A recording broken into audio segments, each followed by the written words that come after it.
This is the Harry Loomis Show.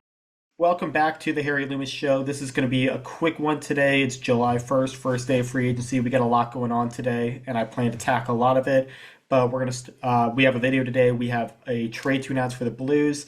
Logan Mailloux, a 2021 first round pick of the Montreal Canadiens, a right shot defenseman, has been traded to the Blues in exchange for Zach Bolduc. Now, I kind of called this trade in a sense in my offseason outlook video the day after the Blues lost to the Winnipeg Jets.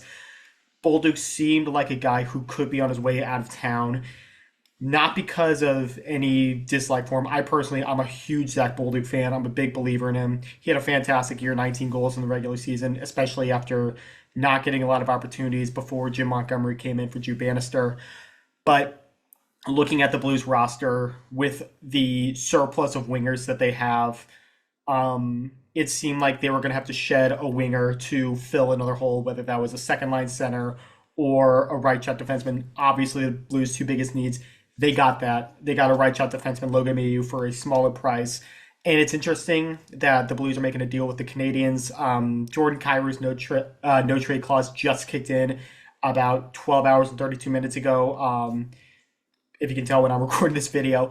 But there was a lot of rumors about Montreal being interested in Kyrou, and there was a lot of uncertainty about what that deal would have looked like, what the Habs would have had to give up. There was talk about Mike Matheson, a bruising left shot defenseman.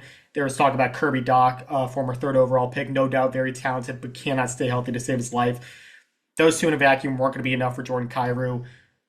Logan Mailloux was rumored in that deal, and now the Blues have him. It kind of feels like a couple years ago when the Blues tried to trade for Kevin Hayes and Travis Sanheim in exchange for Torrey Krug and a first-round pick, and then Torrey Krug wouldn't waive his he utilized his no-trade clause, wouldn't go there, and the Blues and Flyers made a Plan B deal, Kevin Hayes for a sixth-round pick.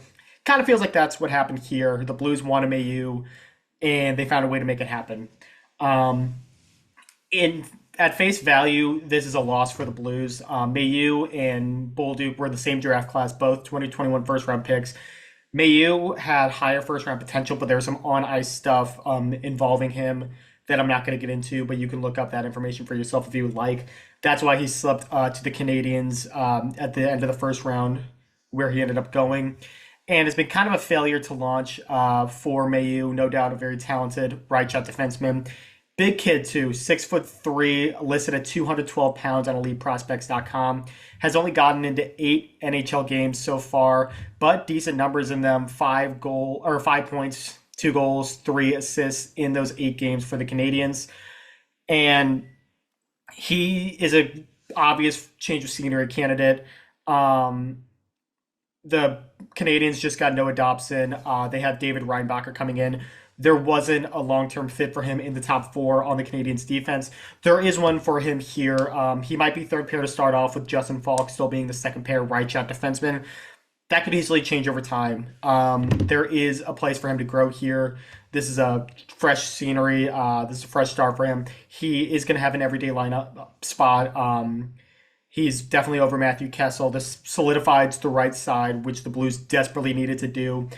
And in a sense, I kind of like that the Blues are making a deal like this because all Doug Armstrong has talked about is the middle six center priority. And I kind of thought that meant he was not too worried about the right shot defense. He said he was confident in the top 4 the Blues had of Fowler, Parayko, Broberg, and Falk. But he's made a deal now. So that tells me he is aggressive. The Blues haven't been busy on July 1st in the last couple of years. So I do like that Armstrong's going for it in its last season as GM. But like I said, based on what they've proven so far at the NHL level, Bolduc is the better player. The Habs, at this point, have won the trade. But it's like draft picks. You can't look at them. You can't look at a pick move like this and immediately declare a winner and loser. These are both very young, very impressionable players still at this point in their career. So a lot could happen. I do like it for Bolduc going to the Canadiens. He grew up in Quebec, going to his boyhood team. It's cool to see. This doesn't change my opinion of Bolduc at all. I'm a big fan of him. He's got a great one-timer. He's a great forechecker. He plays his heart out every single game. He puts his body on the line and everything like that. He sticks up for teammates. He's everything you want in a modern winger. And it sucks trying to discuss these deals because it feels like in order to justify it from the blue side, I have to try to tear down Bolduc. I don't want to do that. I love Zach Bolduc's game, like I said. But when you look at it, what the Blues needed to do, like I said, look at the wingers that the Blues have. Jordan Kyrie's staying. Dylan Holloway is about to get locked up. Jake Neighbors got extended. Pavel Buchnevic's 6-year deal kicks in. I don't even know if I'm missing anyone. Dalibor Dvorsky needs a spot to play. Jimmy Snuggerud is coming into the lineup. And the Blues just drafted in the first round Justin Carbonneau. A really good pick, by the way. I'm really happy with that pick. But there are a ton of wingers on this team, a ton of very good wingers. You can afford to shed one to fix other holes. So that's what the Blues did today. Time will tell how that deal works out. I don't love the deal at face value right now. I understand it. And Doug Armstrong, I will say, especially with his trading acumen in the offseason, has 100% earned my trust. So that's going to be it for this video today. It's going to be a quick one. Stay tuned. I'm going to be doing a lot of free agency content today. Check out my free agency tracker at loomislee.com. I'll put the link down in the description. I'm also planning on being live on YouTube throughout most of the day, just kind of give my live thoughts on some deals, which, by the way, Brock Besser just extended with the Vancouver Canucks, which I didn't see happening. 7 by 7.25. That's a really good deal for the Canucks. So we'll be talking about all those kind of deals and everything like that. So stay tuned. A lot coming up today. But we'll talk to you again soon. This is the Harry Loomis Show.